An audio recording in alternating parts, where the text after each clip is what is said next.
Promotion వెంటనే జిందాబాద్ జిందాబాద్ याजमान्य Maundy भाई करे चेयरमैन मोंडी भाई करे चेयरमैन मोंडी भाई करे सीआईटीओ అట్టేలేబల ప్రమోషన్లు सीआईटीओ చెస్ కార్మికుల ఐక్యత పాలకవర్గ నిర్లక్ష్యం వైఖరి వర్ధిల్లాలి జిందాబాద్ జిందాబాద్ सीआईटीओ పాలకవర్గ ముండి వైఖరి కల్పించాలి జిందాబాద్ నశించాలి सीआईटीओ జిందాబాద్ सीआईटीओ విద్యుత్ కార్మికుల ఐక్యత सीआईटीओ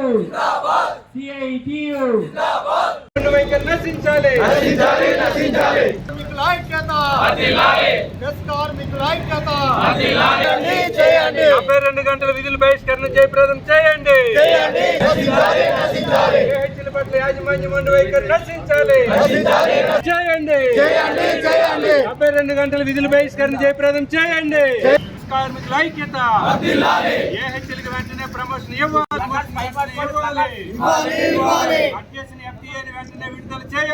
వెంటనే విడుదల చేయాలి పట్ల యాజమాన్య మండలి వైఖరి నశించాలి ఏహెచ్ఎల్ యాన్యువల్ ఇంక్రిమెంట్ వెంటనే ఇవ్వాలి వెంటనే మండలి వైఖరి నశించాలి నా పేరు Nalvala Swamy, Telangana state united electric employees union రాష్ట్ర ప్రధాన కార్యదర్శి. ఈ సెస్ పరిధిలో సెస్ కార్మికులు 72 గంటల విధుల బహిష్కరణ ప్రోగ్రాం చేస్తూ ఉన్నాం.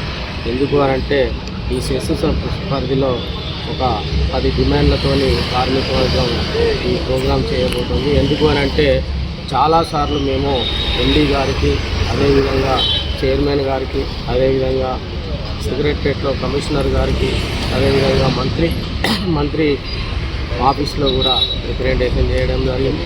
దాంతోపాటుగా కలెక్టర్ కూడా రిప్రజెంటేషన్ చేసినాం. కలెక్టర్తో పాటు దేశవ్యాప్త సమ్మెలో కోనరావుపేట మండల హెడ్ క్వార్టర్లో కూడా ఒక్కరోజు నిరసన కార్యక్రమం తెలియజేసినాం. దాంతోపాటుగా సెస్ ఆఫీసు నుంచి కూడా దఫాలుగా ప్రోగ్రాములు ఏది నల్లబెట్టు నిరసన కావచ్చు, ఇక్కడ నిరసన కార్యక్రమం కావచ్చు, చాలా వరకు చేసినాం. అయినప్పటికీ కూడా మేనేజ్మెంట్ మా 10 డిమాండ్లను పట్టించుకునే పరిస్థితి లేదు. ఇప్పుడు మా ముఖ్యమైన డిమాండ్లు ఏంటంటే ఈ సెస్ పరిధిలో విధి నిర్వహణలో కరెంటు షాక్ వచ్చి చనిపోయిన వారికి పర్మనెంట్గా ఉద్యోగాలు ఇవ్వాలని డిమాండ్ చేస్తూ ఉన్నాం. దాంతోపాటుగా FTA ట్రావెలింగ్ అలవెన్స్ అనేది ఒక్కొక్క హెల్పరు, ఒక్కొక్క లైన్లలో లైన్ ఇన్స్పెక్టర్లు 3 ఊర్లు 4 ఊర్లు తిరుగుతూ ఉన్నారు కాబట్టి వాళ్ళకు లైఫ్ రూల్ ప్రకారం FTA ఇవ్వాలి. ఎన్ని రోజులు ఇచ్చేది గత 8 నెలల నుంచి FTA కూడా తీసేయడం జరిగింది. కాబట్టి ఆ FTAను పునరుద్ధరించాలని డిమాండ్ చేస్తూ ఉన్నాం. దాంతోపాటుగా అసిస్టెంట్ హెల్పర్లకు ప్రమోషన్ ఇవ్వాలని కూడా తెలియజేస్తూ ఉన్నాం. ప్రమోషన్లు ఇవ్వడానికి కూడా 2020 కమర్స్మెంట్ కంప్లీషన్ కూడా చేయడం జరిగింది. అయినప్పటికీ కూడా 5 సంవత్సరాలు గడిచినప్పటికీ కూడా ప్రమోషన్లు ఇవ్వట్లేదు. ఏదంటే మా DCO ఆఫీస్ నుంచి లెటర్ వచ్చింది, దాని మూలంగానే ఇవ్వట్లేదని చెప్తా ఉన్నారు. కానీ ఆ లెటర్లో ఏం పొందుపరిచిందంటే మీరు మాకు చెప్పకుండా చేసిరు, దాని మీదే క్లారిఫికేషన్ అడిగారు తప్ప ఎంప్లాయీకి ప్రమోషన్ ఇవ్వద్దు అనేది కూడా ఎక్కడ కూడా ఇవ్వలేదు అందులో. కాబట్టి ఎమ్మటే ప్రమోషన్లు కూడా ఇవ్వాలని చెప్తా ఉన్నాం. దాంతోపాటుగా NPDCL, ట్రాన్స్కో, SPDCL ఏదైతే ఉందో ఆ రూల్స్ని అన్ని అడాప్ట్ చేసుకొని ఈ సెస్ సంస్థ నడుస్తూ ఉంది. అన్నిటికీ మాత్రం అది అడాప్ట్ చేసుకుంటున్నారు. కార్మికుల పక్షాన మాత్రం అది అడాప్ట్ చేసుకోకుండా చేస్తూ ఉన్నారు. కాబట్టి ఇమ్మీడియట్గా NPDCL ఏ విధంగా అయితే ఇస్తున్నారో కార్మిక వర్గానికి ఆ హక్కులన్నీ కాపాడే విధంగా చేయాలని చెప్తా ఉన్నాం. సేఫ్టీ ప్రికాషన్స్ ఇవ్వాలని చెప్తా ఉన్నాం. సేఫ్టీ ప్రికాషన్స్ ఇవ్వకుండా ఒక్కొక్క జైళ్ళకు అసిస్టెంట్ హెల్పర్లకు కాళ్ళు చేతులు కాలిపోయి కూడా ఉన్న సందర్భాలు ఉన్నాయి. వారికి కూడా నష్టపరిహారం ఏమి ఇచ్చిన పరిస్థితి లేదు. కాబట్టి వీటన్నిటి దృష్టిలో పెట్టుకొని రాబోయే రోజుల్లో ఈ 72 గంటలలో కాకుండా ఇంకా ఈ 72 గంటలు స్పందించక యూనియన్ నాయకులతో చర్చించకుండా సానుకూలంగా స్పందించకుండా ఈ హక్కులను కాపాడే విధంగా హక్కులు నెరవేర్చకపోతే మాత్రం రాబోయే రోజుల్లో నిరవధిక సమ్మె చేయడానికి కూడా సిద్ధంగా ఉన్నామని తెలియజేస్తూ ఉన్నాం. ఈ 72 గంటలలో కనుక ఏదైనా అనార్థాలు జరిగితే మాత్రం సెస్ ఎండీ గారు, చైర్మన్ గారే బాధ్యత వహించాలని కూడా తెలియజేస్తూ ఉన్నాం. Thank you. నా పేరు ఈశ్వరరావు. నేను Telangana state United electricity employees union రాష్ట్ర అధ్యక్షుడిని. సిరిసిల్ల జిల్లా సెస్లో 72 గంటల విధులు బహిష్కరణ జరుగుతూ ఉంది. కార్మికులందరూ ఇక్కడ ఈ టెంట్లోనే ఉన్నారు. ప్రధానంగా ఇక్కడ ఉన్నటువంటి కార్మికులకి ప్రమోషన్స్ ఇవ్వాలి. ఆ ప్రమోషన్స్ ఇవ్వకుండా యాజమాన్యం మొండి వైఖరిగా ఉంది. 2025 సెప్టెంబర్లో ఇంక్రిమెంట్ ఇవ్వాలి, అది ఆపేసింది. గతంలో ఇస్తున్నటువంటి FTA ఫిక్స్డ్ ట్రావెలింగ్ అలవెన్స్ అది కూడా గత 10 నెలల నుంచి ఆపేసింది. ఈ పక్కన ఉన్న 2 మహిళలు, ఇంకో మహిళ రాలేదు, అనారోగ్యంతో ఇంట్లో ఉంది. వీళ్ళ భర్తలో ఇక్కడ ఉన్నటువంటి సిరిసిల్ల జిల్లాలో ఉన్నటువంటి వినియోగదారులకు సేవలు చేసే సందర్భంలో విధి నిర్వహణలో చనిపోయారు. వీళ్ళకి కేవలం 10,000, 11,000 మాత్రమే జీతం ఇస్తూ ఉన్నారు. వీళ్ళని పర్మనెంట్ చేయమని చెప్పేసి అడుగుతూ ఉన్నాం. అసలు పట్టించుకునే పరిస్థితి లేదు.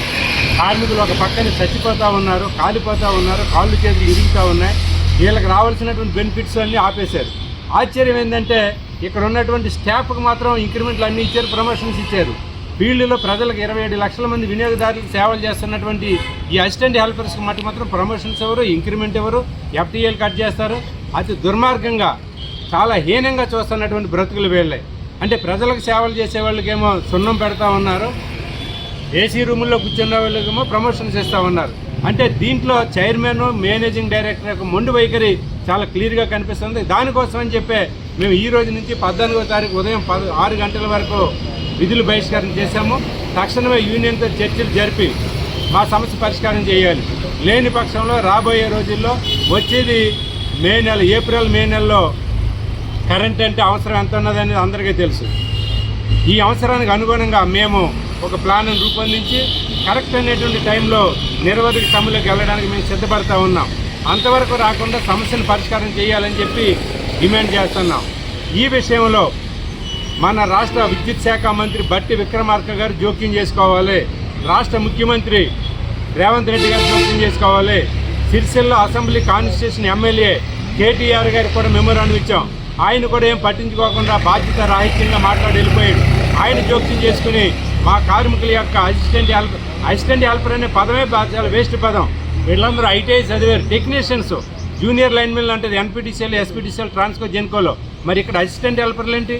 కాబట్టి ఈ పేరును కూడా మార్చాలని చెప్పి డిమాండ్ చేస్తూ ఈ రోజు నుంచి 72 గంటల విధులు బహిష్కరణ చేశాము.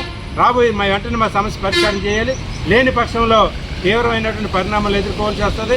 ఈ సందర్భంలో వినియోగదారులకి, రైతులకి, పవర్ లూమ్స్ వారికి ఏదైనా ఇంటరప్షన్ జరిగితే దానికి బాధ్యత పూర్తిగా చైర్మన్ గారిది, మేనేజింగ్ డైరెక్టర్ గారిది అని చెప్పి చెప్పదలుచుకున్నాం.